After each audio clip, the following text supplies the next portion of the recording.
So three things to kind of think about when you're looking at technology are consideration, exploration, and implementation. So when we're considering technology, we're going to look at what the barrier is that the person is facing in order to meet their goal. And then we're going to take all of their things into account. What's their comfort level with technology? You know, my mom's a huge techie. Like, she's got every brand new piece of technology out there. She loves it. In my personal life, I'm actually more on the Luddite scale. I don't use my phone unless I need to. I turn off my computer at the end of the day and I don't want to look at it again. So what's the individual's comfort level? What's their environment? Are they going to be using it at school, at work, in the community, only at home?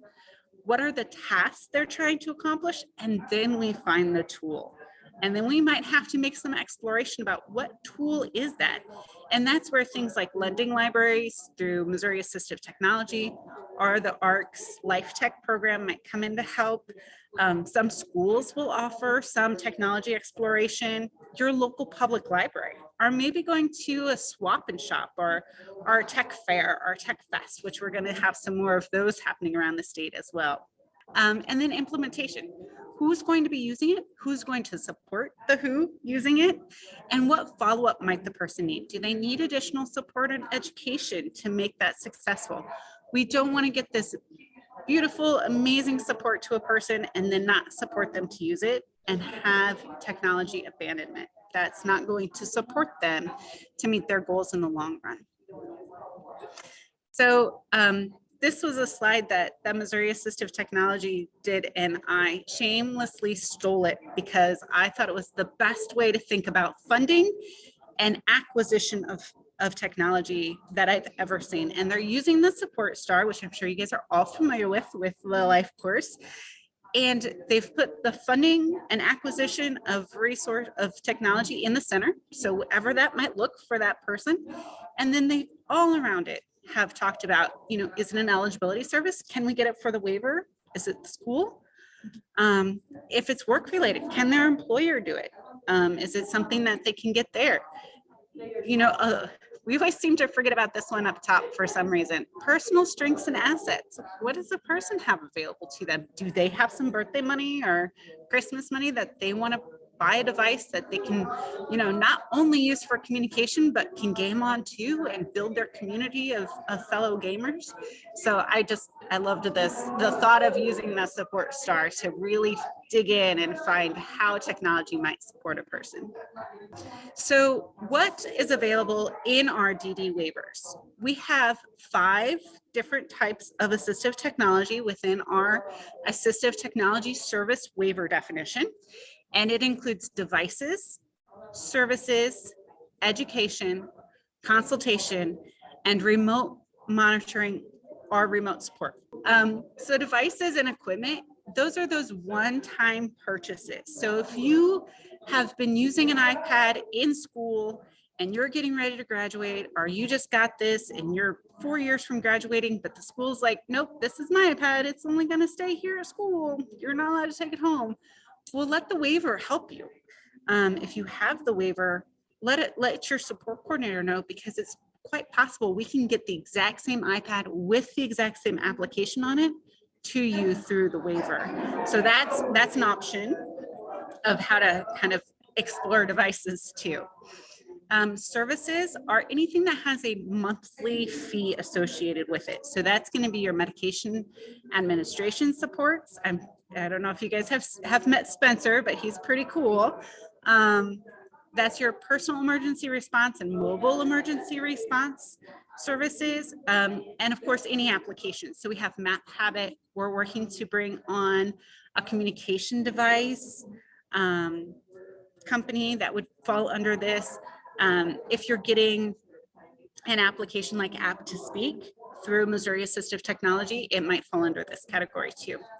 Education and support is going to be specific to that device or that services. So when we bring on that communication device provider, fingers crossed, we'll be able to provide extra education and support. So like MapHabit, they're going to provide a startup for you But then what if 6 months down the road, you have a new direct care professional who needs trained as well? Well, we can support that through education and support. And then we have consultation. And this consultation is an overall look at technologies, what your goals are, and how to support those goals. So those can be done by the UDAT team through provider relations. That's the Universal Design and Assistive Technology team. Missouri Inclusive Housing can do a consultation, and Missouri Assistive Technology can also do that consultation. And then, as I said, we have the big service of remote support and remote monitoring, which doesn't have to be so big. Holly, before we leave this slide, I want to ask a quick question. Actually, it will maybe come up here. With the waiver, if people have a waivered service, you have to justify your need for a funded service in writing in the ISP process. Can you talk a little bit about kind of tips on how to be successful in asking for equipment? Yes. When we're looking at technology, we're working backwards. So we're not looking for the technology device or the piece of equipment that's going to solve it all. What we're looking for is what's the goal? What's the outcome? And then what's the barrier that individual is running into to achieving that outcome? Then we look at, is there a technology that can overcome, circumvent, blow up that barrier? And then what might that piece of technology be? And that's how we write the justification for it. This person is unable to communicate outside of school because the barrier.